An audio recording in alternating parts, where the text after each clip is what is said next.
Welcome to IDTV. బడా గణేష్ ఖైరతాబాద్ గణేష్ విగ్రహం వద్ద నిన్న కొంత గందరగోళం చోటు చేసుకుంది.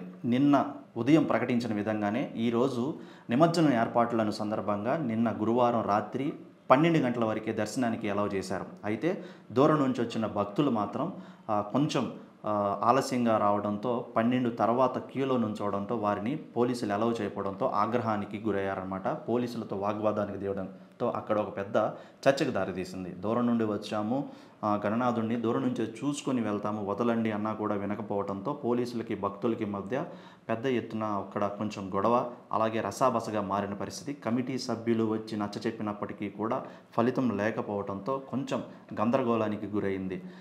ఎంతోమంది భక్తులు చాలా వేలాది మందిగా వందల సంఖ్యలో క్యూ లైన్లోనే నిలబడిపోయారు. 12 కరెక్ట్గా చెప్పిన టయానికే లైట్స్ అన్ని ఆఫ్ చేసి మండపంలోని గణనాథుడిని చూసేయడానికి వీలు లేకుండా కూడా అందరినీ వెనక్కి పంపించిన పరిస్థితి. అయితే కొంతమంది ఆగ్రహానికి గురి అవడంతో అక్కడ రసాబసగా మారింది. ఖచ్చితంగా మేము దర్శనం చేసుకోవాల్సిందే, ఎక్కడి నుండో వచ్చాము, వదలండి, ఇంకా టైం ఉంది, రేపటి వరకు ఉంది కదా, ఎందుకు క్లోజ్ చేస్తున్నారని వాగ్వాదానికి దిగిన పరిస్థితుల్లో కొంచెం పోలీసులు అతి ఉత్సాహం చూపించడంతో అక్కడ కొద్దిగా భక్తులకి, అటు పోలీసులకి, ఇటు కమిటీ సభ్యులకి మధ్య రసాబస చోటు చేసుకుంది.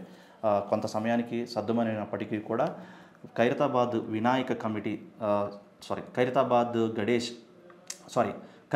గణేష్ కమిటీ చెప్తున్న దాంట్లో ఏంటంటే, ఈరోజు నిమజ్జనం ఏర్పాట్లు ఉన్నాయి, దయచేసి ఎవరూ కూడా భక్తులు దర్శనానికి రాకుండా ఆగండి, వచ్చినా సరే దర్శనం కల్పించలేకపోతున్నాం కాబట్టి దయచేసి అర్థం చేసుకోవాల్సిందిగా వాళ్ళు నిన్న రాత్రి విజ్ఞప్తి కూడా కోరడం జరిగింది. ఇటువంటి ఘర్షణలు మళ్ళీ చోటు చేసుకోకుండా వారి కమిటీ నుంచి ఒక లేఖ కూడా రిలీజ్ చేశారు.